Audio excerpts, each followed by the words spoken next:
इदो लालड़ी जोगिन गाल गैया, इदो लालड़ी जोगिन गाल गैया।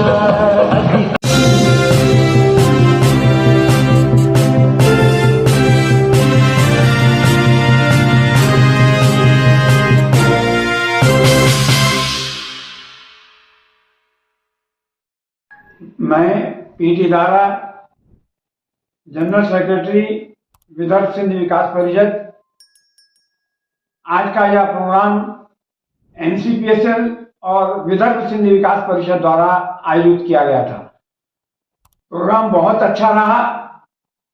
सभी जनता को प्रोग्राम बहुत पसंद आया। आज का यह प्रोग्राम भगत का जो प्रोग्राम हुआ है बहुत सुंदर प्रोग्राम है। नागपुर में यह पहली बार हुआ है। विदर्भ सिंध विकास परिषद यह एक ऐसी संस्था है जिसके विदर्भ के 11 जिलों में शाखाएं हैं और हर शाखा अपने अपनी तरफ से अपने अपनी ओर से अच्छे प्रोग्राम अरेंज करती है। आज का यह प्रोग्राम भी बहुत सुंदर रहा, बहुत अच्छा रहा। Thank you. मैं किशोर लालवानी सिंधी नाटकों से संबंधित हूँ। आज के कार्यक्रम को हम 2 हिस्सों में बांटा है। दिन में हमने सेमिनार रखा था सिंधी भाषा, लोक कला और संस्कृति पर, जिसमें हमने बाहर से कई वक्ताओं को बुलाया। अजमेर से हासू दागलानी जी आए और दिल्ली से जय शर्मा जी आए, भरत खुशालानी जी आए, अमरावती से तुलसी सेतिया। सबने अच्छे पेपर पढ़े।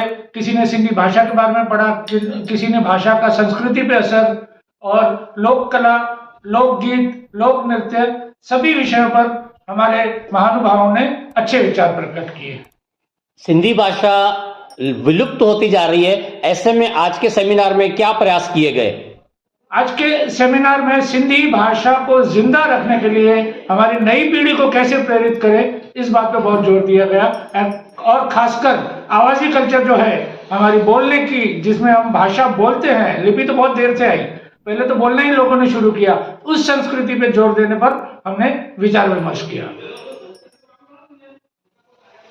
भगत परंपरा प्राचीन परंपरा है। मैं तुलसी सेतिया, उपाध्यक्ष केंद्रीय विदर्भ सिंधी विकास परिषद की केंद्रीय कार्यकारिणी में उपाध्यक्ष हूँ और अमरावती विदर्भ सिंधी विकास परिषद का अध्यक्ष के नाते, एक नाटक निर्देशक के नाते, आज भगत परंपरा जो है हमारी लोक कला, लोक नृत्य, एक तो सिंधी छेज रहता है, दूसरा भगत परंपरा रहती है, भगत रहती है।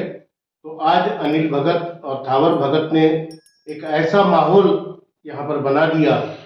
मेरे ख्याल से कितने भी युवा साथी थे हमारे जिन्होंने कभी भगत नहीं देखी, ऐसा उनसे पूछा गया कि आपने कभी भगत देखी है क्या?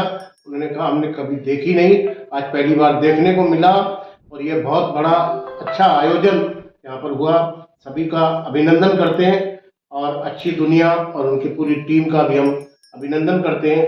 वे इतने अच्छे कार्यक्रम को कवरेज देते हैं और ईश्वर करें और ऊंचाइयों पर पहुंचे, ऐसी हम प्रार्थना भी करते हैं। सेतिया साहब, आप एक तरह से देखा जाए तो सिंधी समाज के नाट्य राइटर भी हैं और नाट्य कला में पारंगत भी हैं। कभी आपके जहन में यह आया कि नाट्य के जरिए संस्कृति को किस तरह से बचाया जाए और क्या प्रयास किए जा रहे हैं? नाटक के माध्यम से हम ज़्यादातर, एक तो बोली पर हम ज़्यादा विषय रहता है हमारा, और साथ ही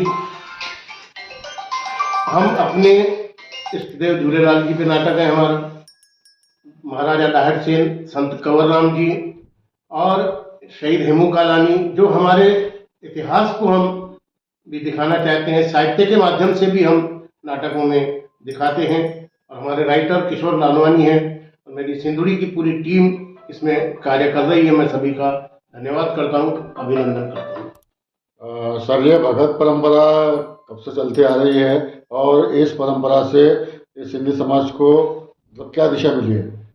भगत परंपरा बहुत ही प्राचीन परंपरा है और 5000 साल पहले की जो सभ्यता है उसके भी पहले एक खुदाई में एक भगत की मूर्ति भी मिली थी और सदानी दरबार जो है हयात पिताजी में, वहाँ पर संत सतराम दास जी के पिता साहब खोताराम जी को संत तनसुखराम जी ने छेर जामा पगड़ी पहनाया था और उनको कहा था कि तुम भगत करो।